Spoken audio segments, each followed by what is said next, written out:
Porque desde a antiguidade não se ouviu, nem com os ouvidos se percebeu, nem com os olhos se viu Deus além de ti, que trabalha para aquele que nele confia, que nele espera. Isaías 64, verso 4. Esse verso de hoje é provavelmente a citação que Paulo faz naquele verso famoso que virou a versão mais conhecida dessa frase, lá em 1 Coríntios 2, verso 9.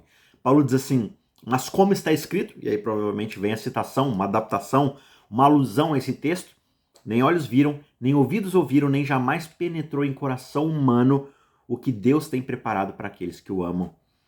E essas palavras às vezes podem ser meio que usadas como uma cortina de fumaça. Sabe aquele artifício que o mágico usa para poder desviar as respostas do seu truque, para ninguém perceber o que ele está fazendo de verdade?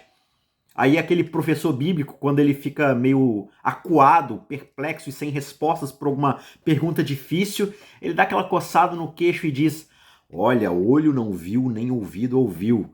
Ou seja, no fim das contas, a ignorância acaba sendo renomeada como mistério e a gente é redirecionado para longe daquela cena de controvérsia na Bíblia. Já outras pessoas, elas imaginam que esse verso esteja descrevendo o céu e as suas belezas. Olha, o paraíso que está reservado para nós, ninguém viu, ninguém ouviu.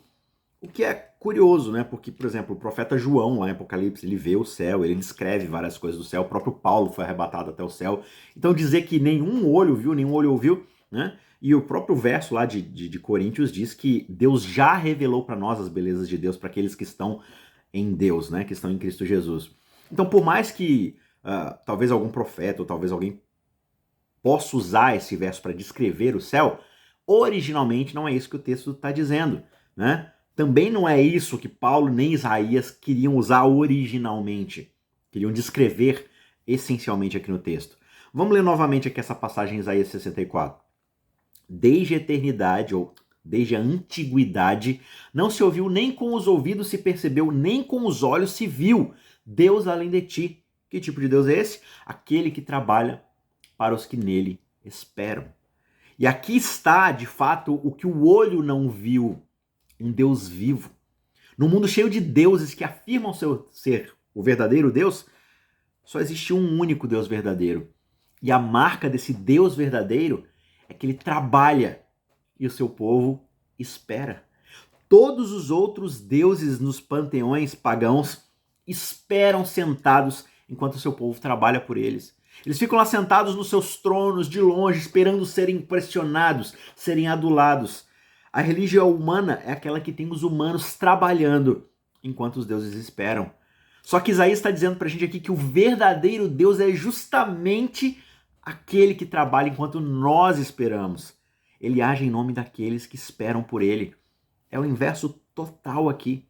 A religião humana tem os humanos trabalhando para um Deus esperando. A Bíblia tem Deus trabalhando para o seu povo que está esperando nele. A religião humana tem a humanidade no centro do palco, fazendo tudo isso enquanto os deuses observam ociosamente. Só que o evangelho é Deus tirando a humanidade do centro do palco. Ele nos coloca lá na plateia para vermos ele trabalhando, para vermos ele em ação, operando a nossa salvação. É isso que marca ele como o verdadeiro Deus. E é justamente isso que os olhos não viram e nem os ouvidos ouviram. É algo totalmente único. Ele age em nome dos que esperam por ele. E por que ele faz as coisas desse jeito? Bem, todos nós já conhecemos a frase: se você quer um trabalho bem feito, faça você mesmo. E foi isso que ele disse justamente um pouco antes em Isaías. Ele diz: sim, a verdade sumiu. E quem se desvia do mal é tratado como presa. O Senhor viu isso e desaprovou o fato de não haver justiça. Ele viu que não havia ninguém e maravilhou-se de que não houvesse um intercessor. Por isso, o seu próprio braço lhe trouxe a salvação e a sua própria justiça foi o seu apoio. Isaías 59, 15 e 16. Ou seja, se você quer um trabalho bem feito, faça você mesmo. Essa também parece ser justamente a filosofia do Senhor. Assim, o seu próprio braço, ou seja, Jesus Cristo, é quem trabalhou a salvação para ele. A gente já conheceu o braço do Senhor, que é descrito lá em Isaías 53, verso 1. Ele é justamente o rei que se tornou o servo, o rei que se tornou um cordeiro. Cristo Jesus, o Messias, Ele é o braço de Deus trabalhando a salvação para ele. Jesus é quem vem para o nosso mundo, para a nossa humanidade. Ele é Deus, o Filho, se tornando ser humano por nós e conosco. E justamente no nosso lugar, em nosso nome, ele vive a vida que nós deveríamos viver e depois morre a morte que nós deveríamos morrer. E aí ele ressuscita para uma nova vida e sobe até o Pai como nosso sacrifício e como nosso sacerdote perfeito. E como o braço do Senhor, ele faz tudo isso e nos leva na presença do Pai. Só que quanto a nós, o que a gente faz no meio disso tudo?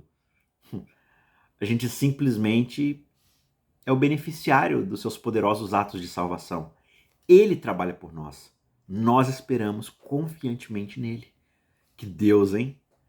Olhos não viram, nem ouvidos ouviram falar de um Deus assim, cujo amor é tão altruísta.